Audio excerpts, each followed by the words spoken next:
Have you ever had the occasion where you spent hours and hours and hours, maybe even days, spending time on preparing for a business grant application and in the end it's rejected? Well, here's where my next guest, Dawn from Wilby Jones, comes in. She's able to find grants for businesses that they have a good chance of succeeding. So it's a really interesting episode today and really worth your while to listen to. If you find the content in today's episode useful, please hit that subscribe button. My name is Vivian Ferguson. I'm a process automation engineer, and you're listening to the Timeseekers Way podcast. Let's head over now to Tom's Coffee Shop in East Belfast. Today I'm joined by Dawn from Wilby Jones. Lovely day, Dawn, isn't it? Stunning, absolutely stunning. Who needs to go on holidays? Really great to have Dawn on the podcast today. We're in a lovely wee coffee shop here in East Belfast today. It's called Tom's Local. So do you want to tell me, Dawn, about why you chose this place today? So this has been a site that I've been coming to for ages. It used to be Two Sisters, which everyone from East and South East Belfast is going to know really well. Two Sisters, very, very popular deli and really good local, really lovely local kind of craft shop. They had loads of like local deli things, fabulous. So we came here a lot over the pandemic just to kind of use their little hole in the wall for coffee. But I picked here because they're brand new and they're fabulous. And they have this really fabulous little outdoor space where you can sit in the sun. We're in the shade now, unfortunately. You can sit in the sun and get a little bit of work done in peace and quiet. And they also do amazing school cake and custard, just so you know. Now, we had an interesting conversation earlier where you'd said it's important for when you are thinking about a problem that you just take yourself off to different places. Do you want to tell me a little bit about that? Absolutely. So one of the things that we had kind of talked about was, why do you come out and what do you do? And I've taken to basically resetting my brain. So whenever I'm in the middle of a project, that's maybe something like we're working on a client grant and we're trying to really pinpoint an argument that's going to work for them. And maybe it's all feeling very dense and just trying to understand what that looks like. And, you're in your office and you're staring at your screen and it's quiet and just nothing's happening. So one of the ways that I find to reset myself is actually get up, get out, take yourself somewhere like Tom's or, a little coffee shop or a park, whatever. Obviously, Wi-Fi is helpful. And if you change your location, it can change your mind. And it really frees up things in your head. It resets all of those kind of little neural pathways and they just fire a little bit differently. It's kind of that stuck mind mentality. I just think it helps to just change your location. It just seems to really, really highlight the problem from a different angle. Mm-hmm. How does your business save other businesses' time? Well, obviously, as you know, I head up the grants department at Wilby Jones. Yeah. And I've been in grants for over 13 years now. I think it's probably more than 14 actually at this point. But one of the things that we do is we became increasingly aware of the pain point that happens, which is there are a lot of businesses out there who don't have the time, don't have the resources to write their own grants. They need the grants for business support, for bringing in new research, new innovation, developing products to commercialization, but they don't have the resource and they don't have necessarily the understanding of the field. A lot of the time they don't know what they're eligible for, which is a huge issue in the whole field, not just, in our clients. Mm-hmm. If clients don't know what they're even eligible to apply for, where do they go? So what we find is clients come to us and they'll say, here's what we're doing. And it's usually something incredible. We see all kinds of tech, from renewables tech, software, even architectural, engineering, all sorts of things. And I usually go off and do a full scan of the whole grant sector, find them grants that they're potentially eligible for. And then with me in one fell swoop, I can give them a report. Here's all the grants I think you're eligible for. I think we're the only business that does it. Wow, brilliant. But it saves a huge amount of time Because I think traditional grants businesses tend to say, well, what grant do you want to apply for? And expect the client to know what grant they're even eligible for. And this was certainly a catch-all with Innovate UK Smart Grants, which is very generic technology grant. But what we find is that actually when we give our clients a list of, here's 20 grants throughout the UK, regionally, locally, European grants that you're potentially eligible for, they're usually blown away. And it's something that we do as standard for all of our clients because it benefits us. We don't know what they're eligible for until we go and look. And they don't know what they could be eligible for until they can see it in front of them. So we do that usually in a couple of days. It saves them a huge amount of time. Brilliant. Saves us a huge amount of time. And it's just something that really, really works because they often want to do grants. They need to do grants for their development. They don't have the time. So if we can kind of step in, and I always say we kind of become their funding department. Yeah. So instead of them hiring people in their organization, we become their funding department. We tell them things that are coming up. They'll usually get emails from me at all hours of the day saying, wait till you hear it. This has just popped up and I think you're eligible for it. Would you like me to have a look? But for the most part, we work with them on developing a grant that's going to be versatile, useful to them. It's going to have all of their material, all of their innovation detail, their marketing strategy, the market analysis, their budget, their team, all of that. The way that we have found to benefit our clients the most is to develop with them a template like that. So instead of us starting from scratch with every single grant the client likes, we save them time and we develop a really detailed high-level template that we can adjust and create eligibility for different contests from the one template. It's so much quicker. It's so much more efficient for them. They're not having to pay a fortune of money because the thing about it is grants at their core are competitions. Yes. And it's wholly unethical for any grant company to ever say we can 100% get you the grant because they can't make that promise. Can't make that promise. So what we suggest is that companies take a lovely wide stance, and by applying to a range of grants, they have the opportunity to be more eligible than if they just apply for one. And we do that in a number of ways. We work on their template with them because our goal isn't to use our writing skills for every single grant they ever do. Because we work with startups sometimes, we work with SMEs, it doesn't suit them to constantly need us to apply for things. Now we have larger businesses who love us just taking control and applying for things. Mm-hmm. That's absolutely fine. But we try to work with what our clients need and what our clients want. So the goal would be that they see the grant we put together for them as a resource that they can lift and they can engineer and they can make eligible for different contests down the line, that we don't need to be involved in that for the long term. And that's what we think is important, empowering our clients. So Dawn, do you use any time-saving tools in your business? So from a business perspective, I think the most time-saving thing that we use is probably HubSpot, which is our CRM system. I always think CRM systems are much of a muchness. They all are quite similar, but our sales team probably use it the most. Yes.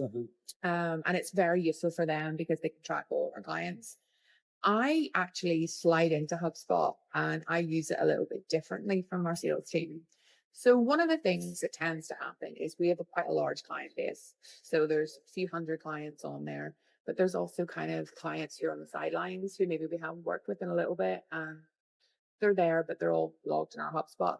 So one of the things that I do just as standard is I keep an eye out for grants all over the country. So for example, recently the Mayoral Fund opened in York, and that's really exciting because it's something that's a local regional fund that's specific to York and North Yorkshire. And the first thing I did was hopped on HubSpot. I was able to categorize it into the industry section, categorize it again into city section, and find out immediately which ones of our clients are in York, which ones are in Scarborough, which ones are in North Yorkshire, and reach out to them kind of very quickly and effectively and say, hi, it's me again. this grant has just come up. I think you potentially have eligibility for it. Have a look, see what you think. It might be useful. And I think our clients really like that because it allows them to relax a little bit. They don't have to worry about, are we up on knowing what grants are coming out at all times, because it's constant. Grants are sometimes open and close within 3 weeks. We worked on one recently, which I think opened at the start of January and closed the week before the last week of January. I mean, are awful. Don't recommend that. Yeah, yeah, yeah. But it is quite stressful because you have these very, very tight deadlines. And if you don't know what grants are coming up or are about to come up or who's eligible for the grants, you're going to get nowhere. So when a business thinks about going for a grant, what would you say the first thing they should do would be? Ring me. Ring you. No. I think, to be honest, if you're thinking about going for grants, it's really important that you actually understand and take stock of your business. How eligible are we for grants? What is your offering to that grant body? Because everybody wants grants. I mean, I think the old joke is free money, isn't it? Free money, yeah. But there are so many ties. There are so many strings that are going to be attached. So I think the first thing you need to do is take stock of what you're doing as a business. If you're applying to an innovation grant, what are you doing that's innovative? Why is it innovative? How is it innovative? Is it more innovative than all of your competitors? What does that look like? Because these are the questions that you're going to be asked. I think if you can ask yourself these questions, it's going to give you a better idea and a better understanding of, are grants right for me? And most of the time, we will find a grant that's right for you. It's one of the reasons that we look, locally and regionally and nationally. But, it could be that actually what you need rather than an innovate grant is something like a regional business support grant that's going to help you maybe employ a new member of staff.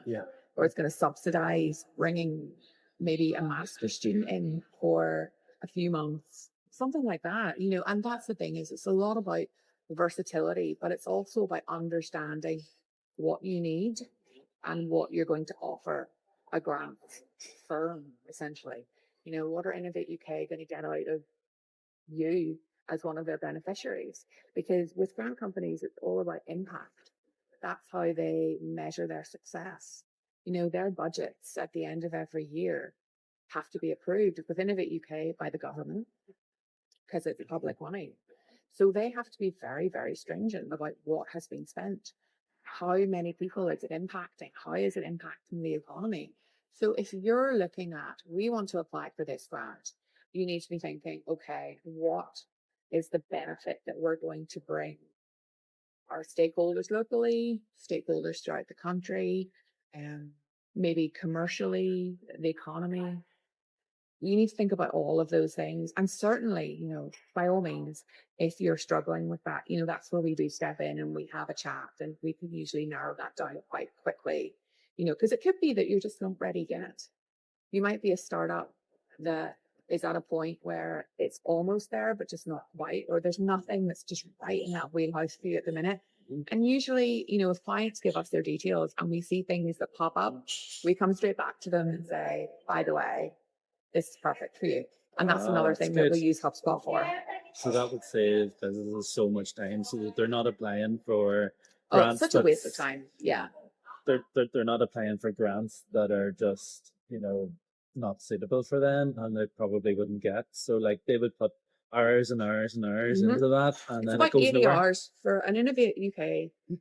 Innovate UK estimate that some of their applicants take about 80 hours on their application. And that's going to be in their free time, out of work. Yep. That's a lot of time. That's a lot of time. And we're very familiar with Innovate UK applications. And I would say we do it in about 20 to 24, but that's because we have a bit of a shorthand for it now. But the average client, maybe 60 to 80 hours on one application. And if they're being told, oh, you're eligible for this, or if they're just not entirely sure, that's a huge amount of time. Yeah. Just to put something in and then get a rejection. And rejection rates are really high. Yeah. And, this is something that you have to be really realistic about. The grant writing sector, a lot of burnout happens in it. because rejections are hard. Nobody likes rejection. Nobody likes rejection, do they? It's standard. It's absolutely standard. It's completely normal. Pennies are being pinched. A lot of grants aren't there anymore. Everybody's moving toward the grants that are there. Things are oversubscribed. Rejections are standard. Yeah. So what you have to do is you have to anticipate the rejection. Yeah. If you get it, brilliant, fabulous. But anticipate the rejection, develop a wide stance in the sector, put lots of applications in that you think are great. One of the things that we do to try and save our clients a bit of time is we introduce them to their funders. So that is whether it's something like the National Lottery or it's something like Innovate UK, we book a chat with the actual funders who are on that program. And we have our client come in a Teams meeting usually with Innovate UK, and we'll sit down with them and we'll have our client pitch to Innovate UK what their idea is, because we might think they're eligible and on paper they might be eligible.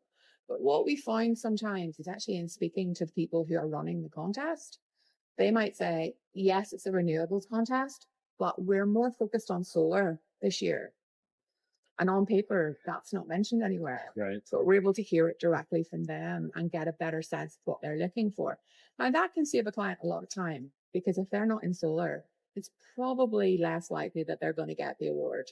So immediately we can go, okay, this isn't an option. So let's not apply for this. Let's not pursue this anymore. Let's look at this avenue. Yeah. And it's also, do you know what? It's just really good practice, because it's good for the clients to talk to their funders, understand what the fund's about. It's also something that we used to do more in the nonprofit world, but we're seeing it more and more in the commercial sector and in industry now. And it is because grants are getting harder to find, getting harder to kind of win. So anything that pushes you to the top and pre-pitching your idea to your funders is a good idea. And we had spoken the last time we met about AI. Oh, don't. It was glaringly obvious that people had used AI in their applications. Yeah. So what's your view on people using AI to apply for grants? Do you know what? I think on the surface of it, I don't want to come down on AI too hard in the grant sphere, because we've just talked about like how long some of these applications take to do, 80 hours. If AI can pull that down for you to a more manageable time frame, and maybe you don't have the personal resource, you don't have the financial resource to put it elsewhere, fine, give it a go. But what I would say is you have to be so careful with AI, not only from an environmental standpoint. Did you hear my horrible, horrible fact that I found out the other day? No, tell us. Okay. Apparently, from the study I was reading, asking AI to generate an email for you is the equivalent of pouring 2 bottles of water on the ground. Oh, wow. And that's shocking. Yeah. So that's in my head every time, I'm using AI for any studies or finding things. So I would say I think it's good to exercise caution. But also don't take it at its word, because quite often it's wrong. Yes. And it doesn't know what it's talking about. Yeah. And you're always going to talk much more fluently and much more passionately about your project. Yes, exactly. Than AI will. And what tends to happen, and you can spot AI applications a mile off because they're so generic. And sometimes the data is not always correct. There's always the Americanized said. Yes. I But hear about this all the time, yes. Especially with Microsoft Copilot. Oh, I've never used it. Is it good? Yeah, it's all right. I've used it a couple of times for things, but as you say, it Americanizes everything and It makes does. everything sound monotone like a robot. It's so generic, and I think the problem with using something like that for grants is that the whole purpose of grants is that you're trying to convey to your funders how passionate you are, how dedicated you are, how committed you are, how exciting your project is, because essentially grants are just PR for your project. You're basically just advertising your project, asking them to fund it. And not very much that I've seen coming out of AI provides anything other than very, very generic things. Now, you can use it very well. I like to think that, we have kind of skirted the line a little bit, and we try to use it well. And that is for things like, if I'm writing about a client who, say, is in the solar sector, and they are developing this new technology that is just incredible. I want to find out like what other papers are happening in that area, like who else is working in the area, what are they developing, what's coming out in academic research about the kind of technology, what's coming out in the commercial sector about this kind of technology. That's what I want to know. And it's a really quick way to actually find journal articles, find studies, that would maybe take me a few hours on Google to scan. Obviously, you have to go and check them. Do not believe anything I tell you. Please go and check them. But it's a really good way to kind of do deep research and find things that are gems. Mm-hmm. And something to say about AI as well is it takes a snapshot of data from a period of time. So, suppose, for example, like there could be news stories that are totally outdated and things have changed more recently, and it grabs the information from there. So it's totally out of date. Yeah. So you still have work to do, guys. AI doesn't solve everything for you. And that's the thing. We see it a lot in the grants world. People say, well, can you not just ask AI to find grants? No, because exactly what you've just said. Yeah. Like, there's grants out there that open and close within 3 weeks. If you're looking at things that AI is going to generate for you, all of these grants are going to be closed. I know, because I always try and chance it and it never works. I should know better. And it's sites that are hashed, grants that stopped in 2010. Like none of this is relevant. And I think sometimes you just can't beat databases. You can't beat the databases. You can't beat trolling the websites. You can't beat the old favorite newsletters. When funders send out newsletters that grants are just opening, that's where a lot of our information comes from. So ahead of time what grants are going to become available? Sometimes. And then in your head, you have an idea of which clients of yours this would be suitable for? Yeah. Oh, wow. And then I usually will contact those clients as quickly as possible, as fast as my fingers will carry me, and say, this has come up. And the thing is, it's probably not the most commercial mindset, but we genuinely do the best for our clients. We want them to succeed. We want them to get their funding. And even if, we've worked with them maybe on a grant, a template that I talked about with you there previously, and they have this fantastic template that's got all their information in it that they then use themselves to apply to a grant that I send them, I don't mind, because they're empowering them to actually make that goal. And what we find time and time again is that clients often come back to us and say, we're actually working on a new project now. Will you help us create a template for it? And, it works very well. So the sun is coming ever closer to me. So I have my sunglasses on, and Pablo's made a special request to be in the video today. I've requested Pablo because look at him. And look, he's waving. I will do more podcasts if I promise dogs. So Dawn, coming back to yourself and your own personal life, how do you manage your own time personally? So one of the things I think that's probably going to resonate with a few people is I work remotely. So our main office at Wilby Jones is in Norwich. Oh, really? Yeah. So I work from Belfast. And obviously, the first thing that you learn when you do any work from home for any kind of time frame is that you have to be incredibly disciplined. And you have to learn how to manage your time. Yeah. And for me, that is pretty much to do with prioritizing. My colleague, Michael, who heads up our consulting and people division, had a great thought on this, which was, the old adage about, you have your container and then you put in your big rocks and then you put in your smaller rocks and the smaller rocks work around the big rocks. Then you put in your sand and the sand fills it up. That's pretty much prioritization. You have to work out what your big rocks are. What are the big rocks? So that's similar to first episode where I was joined by Lorcan Flanagan and he was talking about Eat the Frog first. Oh yeah, I taught Eat the Frog to some of our new hires. Yeah, we taught Eat the Frog. We taught Eisenhower Matrix. He also talked about that. Yeah, Eisenhower Matrix is all about prioritization. But we also talked about my personal favorite, which is Pomodoro technique. We also talked about that in the first episode. There's nothing new anymore. What a coincidence. Yeah, they're the best techniques. And the thing is, if you find what works for you and you understand what suits your brain, and I think the second we try to homogenize everybody into one particular way of working, it doesn't work. Nobody's effective.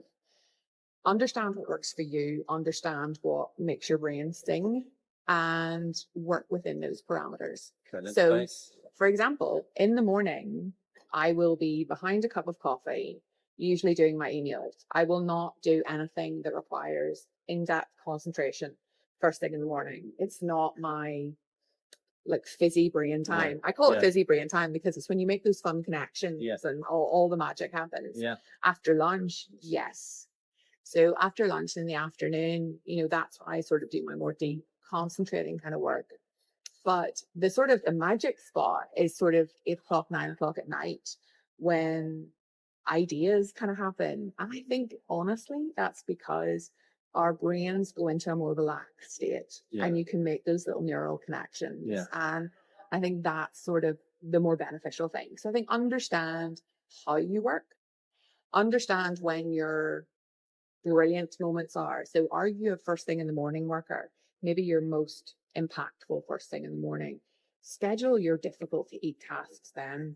I say difficult to eat because for anyone who's an eat the frogger, you'll know those ones. So schedule those kind of in-depth concentration tasks first thing in the morning. And then maybe have an afternoon where you do emails, you do meetings, and then follow it up with things like admin. The sand, I always think sand is kind of your admin. The stuff I'm terrible with. I'm awful adminer. Would you have any advice for businesses that are sort of in a firefighting mode where they don't know what their day is going to look like? I think, that's the thing is there's a great Philip Larkin quote where he says, like, where can we live in but days? And it's all about kind of facing the day that's in front of you, and the habits of each day are what make a life. So rather than if you're a business in a firefighting mode, long-term planning maybe isn't going to suit you at that moment. Certainly you can have ideas of what you want to do. But I think the best thing that you can do is work out, even on a weekly basis, what's going to move the needle for you, what's going to solve the problems. And if you prioritize those things and you get everyone else to prioritize those things, you're going to make more ground. Because what I am seeing quite a lot, and I see this in the grant world quite a lot, especially when clients kind of come and they've attached things and they've thought about things, but they've maybe chased the rabbit down the wrong path. So maybe instead of focusing on the big picture, they've kind of gone into the minutia on one area and it's not actually moved anything forward. So I think if you're firefighting, work out what those big priorities are, what's going to make the most ground for you. Follow those things, because we all fall into that trap. Sometimes I get very excited whenever I'm talking to clients and I'm really excited about the project. But at the same time, I know there's 4 or 5 other things that are on my priority list. And this has to go down to the next week, and you have to kind of pull yourself up a little bit and say, no, I have to focus on what my big priorities are. If there's time at the end of the day, then we can chase this. And maybe that's just a little bit of personal discipline as well. But it's the only way you get anything done. Otherwise, you just drift through weeks. And you can't get anything done without any discipline, you would agree with, would you? I would. I mean, I think some people really thrive in that discipline mindset. I'm someone who has to bribe themselves with coffee. Like, if we do this, we'll go and we'll make a coffee. But I bribe myself with coffee and really nice coffee beans to get things done. I know it's the only thing that works. So Dawn, before we get kicked out of here, we are going to get kicked out. We're literally going to get kicked out shortly. Totally the theme of today's podcast. So have you any top tips for clients out there as to how to manage their time? So I think the best thing I've done, and nobody likes this, I'm so sorry, but it works, is a digital detox. Digital detox. Go a bit analog. If you're suffering with issues with concentration, issues with focus, Maybe you're not sure how to prioritize everything. Get analog, get yourself a piece of paper. I have a whiteboard, a very large whiteboard, like a teacher in the 90s. And I write my list at the start of every week, every Sunday. I do a full mind dump, everything I need to do that week, personal and professional. Everything personal goes into my calendar.